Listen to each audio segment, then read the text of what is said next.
अस्सलाम वालेकुम वरहमतुल्लाहि वबरकातुहू। कैसे हैं आप सब? उम्मीद है आप सब खैरियत से होंगे। आज मैं आपको क्रिमिनल फिजिकोलॉजी यानी कि जुराइम की नफ्सियात के बारे में एक केस भी बताऊंगी और आपको एक आदमखोर जो इंसानों और जानवरों का खून चूसता था इसकी भी वजाहत करूंगी। आज की वीडियो आप लोगों के लिए बहुत ही इम्पोर्टेंट और इंटरेस्टिंग है। अगर आप हमारे channel the services of psychologist पर नए हैं तो अभी सब्सक्राइब करें और साथ ही लगे बेल के आइकन को क्लिक करके ऑल नोटिफिकेशन ऑन कर लें ताकि आपको हमारी हर आने वाली वीडियो अप टू डेट हासिल हो सके। जर्मनी में रहने वाला अधीर उम्र असद एक दिन बाग में बहुत ही आहिस्ता आहिस्ता चल रहा था। असद दुबले पतले जिस्म का मालिक था। इसने अपना जिस्म ओवरकोट में छुपाया हुआ था, लेकिन इसके ओवरकोट में एक चाकू था। असद शक्ल से बहुत ही खुशमिजाज और रहम दिल दिखाई दे रहा था।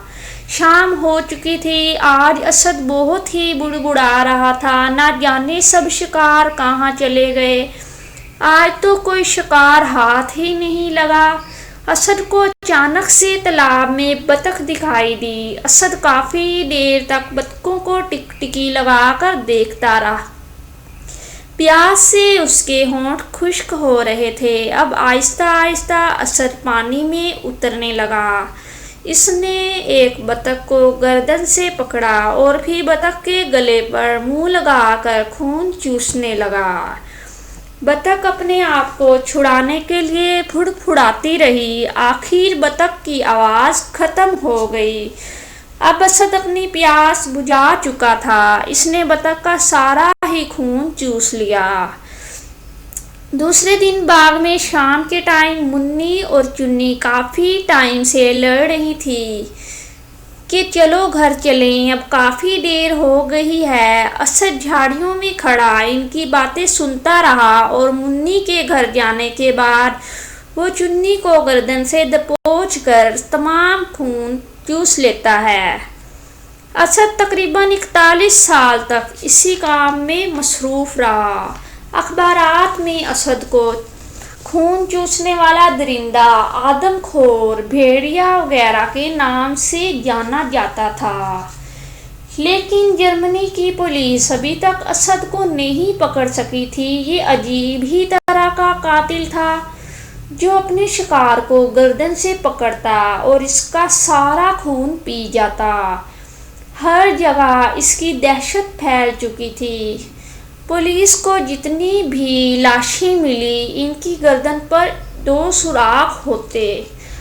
एक दिन असद जंगल में जा रहा था। वहाँ इसकी नज़र बूढ़ी औरत पर पड़ी जो कुछ भी देख नहीं सकती थी।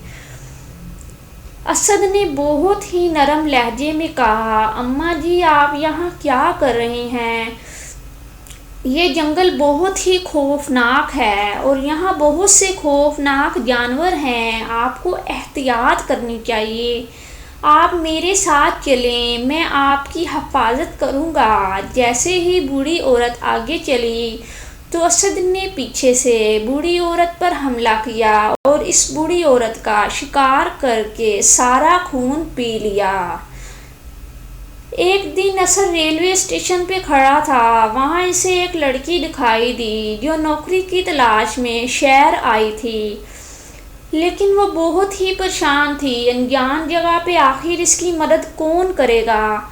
ना जाने इसे कब कोई काम मिले। असद इस लड़की से शहर आने की तमाम दास्तान सुन लेता है और कहता है, आप आज मेरे घर रुक जाएं, मैं सुबह को आपको होटल छोड़ आऊँगा। वो लड़की असद के साथ इसके घर चली जाती है।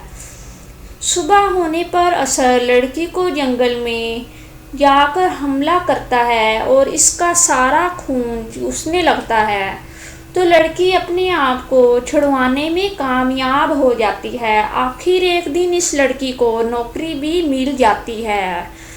अब वो पुलिस को असद दरिंदे के बारे में तमाम राज बताती है और पुलिस असद के घर जाती है। असद के घर असद और उसकी वाइफ रहती होती हैं। असद अपने जुर्म का इतराफ़ कर लेता है कि हाँ, तमाम कत्ल मैंने ही किए। मेडिकल रिसर्च से पता चला कि असद एंजाइटी डिसऑर्डर का शिकार था। जब असद ने कहा, जब मैं छोटा सा था तो मेरा वास्ता एक जारियत पसंद औरत से हुआ। जब से इस औरत ने मुझे धोखा दिया तो वो असद एंजाइटी डिसऑर्डर का शिकार हो गया। मज़े की बात ये थी कि आज तक इसने अपनी बीवी को कुछ भी नहीं कहा था, ना ही वो कभी अपनी बीवी से लड़ा था, और इसकी बीवी को असद के किसी भी जुर्म के बारे में कुछ भी नहीं पता था।